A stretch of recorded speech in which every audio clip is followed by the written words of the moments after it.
अनुरोध।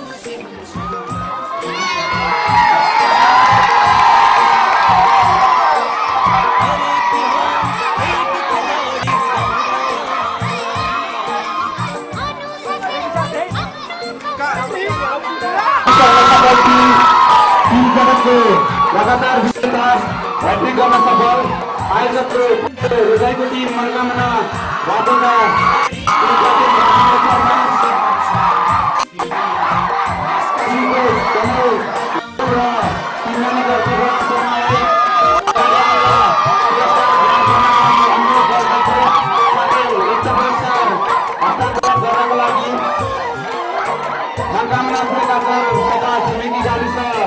सहयोग समिति केन्द्र हङकङका सदस्य रमेश गुरुङज्यूलाई हस्तान्तरणको लागि अनुरोध गर्दछु।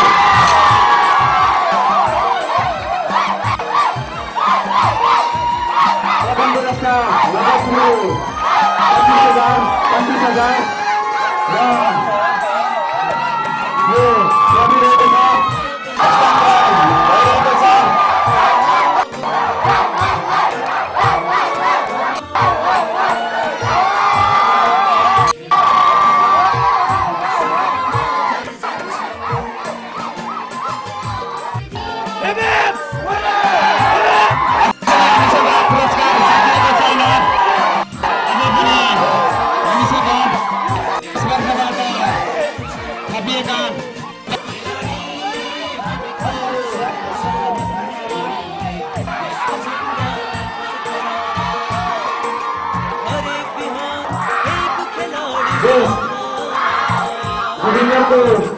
पुरस्कार वितरण गर्दैछन् र डिफेन्डरको पुरस्कारका लागि यहाँ अगाडि बढाउन चाहन्छु गोल्डन गाइज गुमार्दीका सुजन सिंह ठकुरी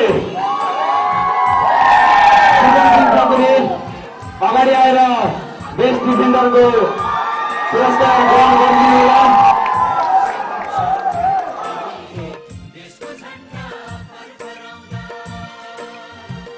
त्यसै गरी बेस्ट सेटर अथवा लिफ्टरको पुरस्कारका लागि म यहाँ अगाडि बोलाउन चाहन्छु गोल्डन गाइज गुमार्दीकै विक्रम राणा।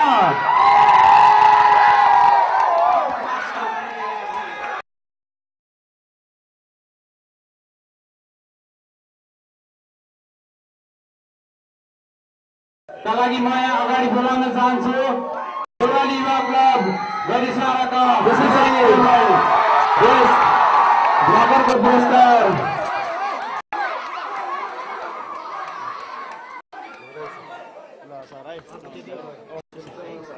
र अब हामीले बेस्ट स्ट्राइकरको पुरस्कार हस्तान्तरण गर्न गइरहेका छौँ।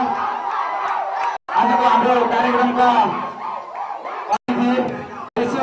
पोखरेलज्यूले स्ट्राइकरको खेलाडी जो विजेता हुँदै हुनुहुन्छ उहाँको खेल मन पराएर नगद रु 3,000 पुरस्कारको पनि व्यवस्था गर्नुभएको छ। नगद रु 3,000 सहित उहाँको यो व्यक्तिगत पुरस्कार हो। उक्त पुरस्कार सहित यो पुरस्कारका लागि यहाँ अगाडि बोलाउन चाहन्छु मनोकामना एउटा क्याप्टेन राजेन्द्र शर्मा।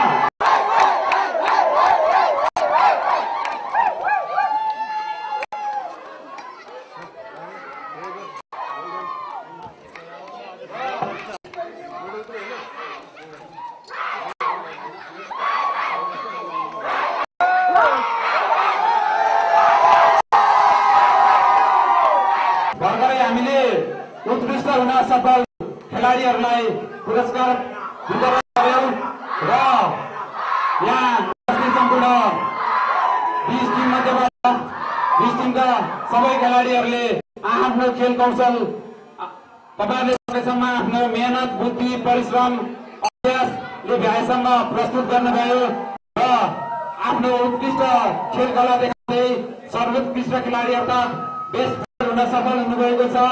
चन्द्रज्योति युवा क्लब चन्द्रकोटका जौबहादुर गुरुङ कृपया अगाडि आएर पुरस्कार ग्रहण गरिदिनुहोला र पुरस्कार हस्तान्तरणका लागि हामीलाई उक्त पुरस्कार स्पोन्सर गरिदिनुहुने हाम्रो क्लबका सदस्य साथी सूर्य गुरुङकी आमा ईश्वरी गुरुङलाई अगाडि बोलाउन चाहन्छु।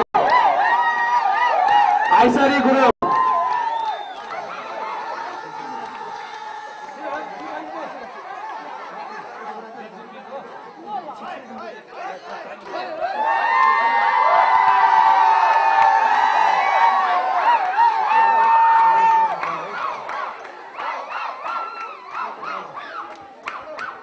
हाम्रो पुरस्कार वितरण यही सकिएको छ।